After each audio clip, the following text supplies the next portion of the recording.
It is really cold today and we're riding a Scrambler, so hopefully I won't freeze to death today. I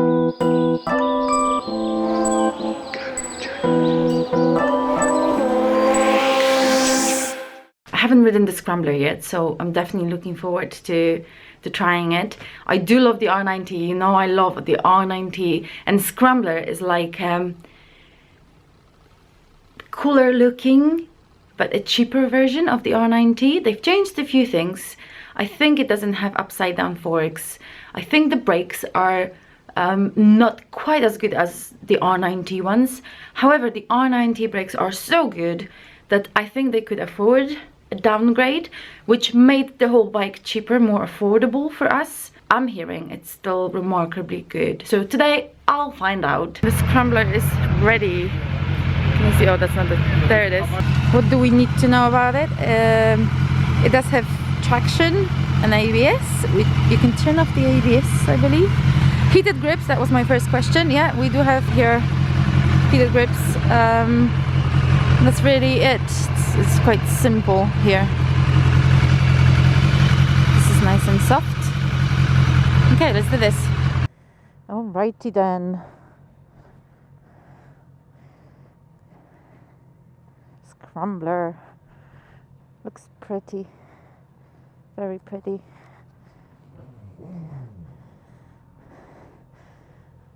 Oh Jesus. Oh, it's tall. Why is it so big? Why is everything so big? Ooh. Oh, the vibration.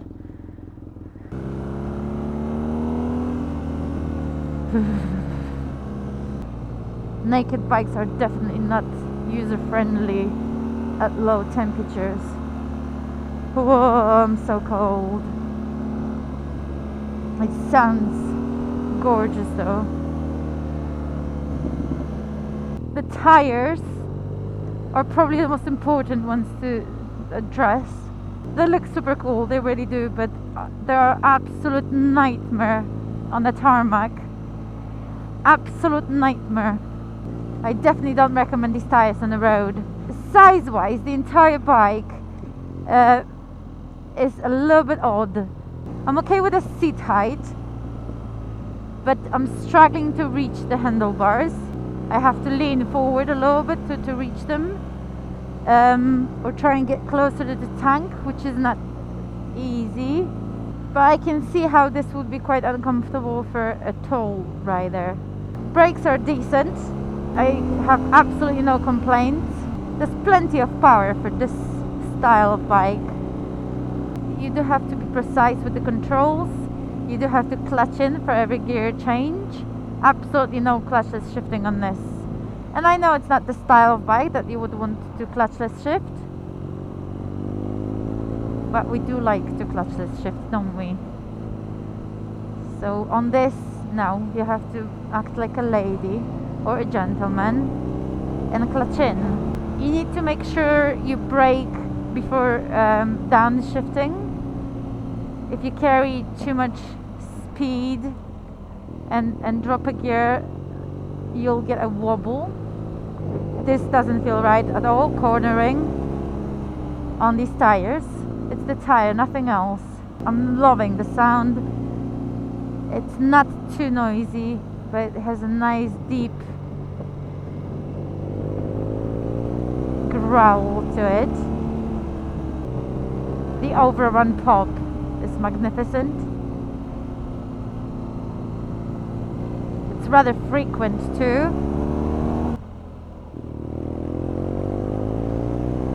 I don't like that there's no gear indicator, as in I don't know what gear I'm in.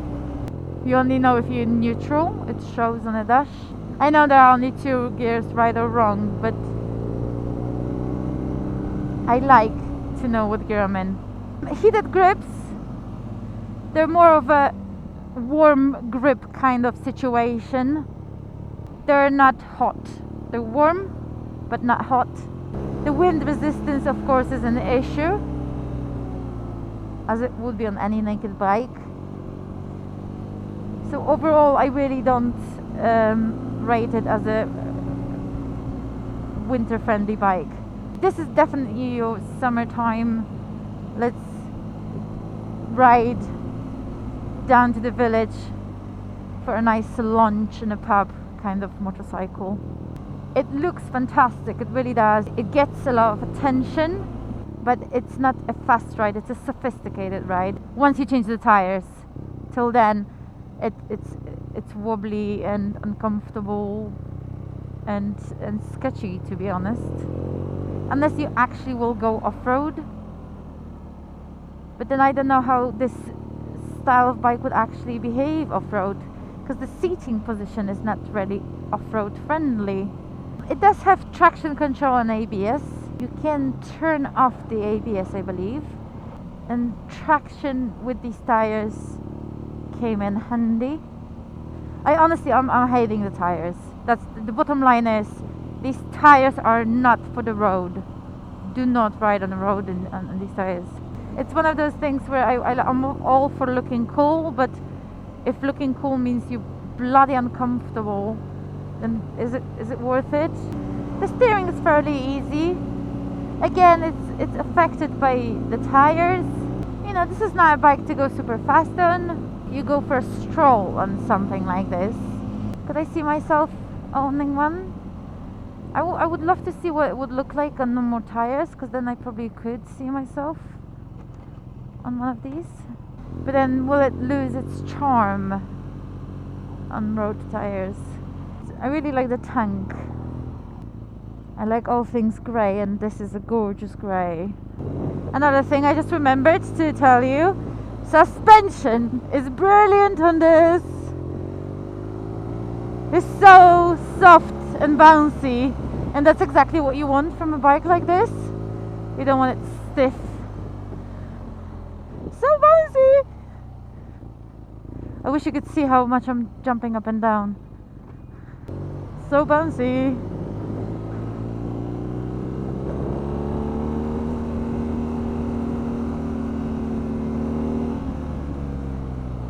All this is very comfortable.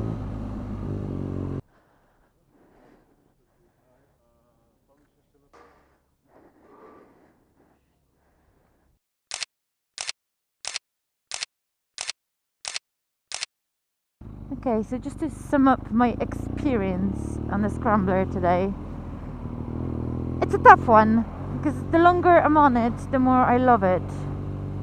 The first half an hour on this today was dreadful, and it's growing on me. I love the look. I genuinely love the look. I'm disliking the tires. They're affecting my confidence and comfort, but the whole bike feels gorgeous.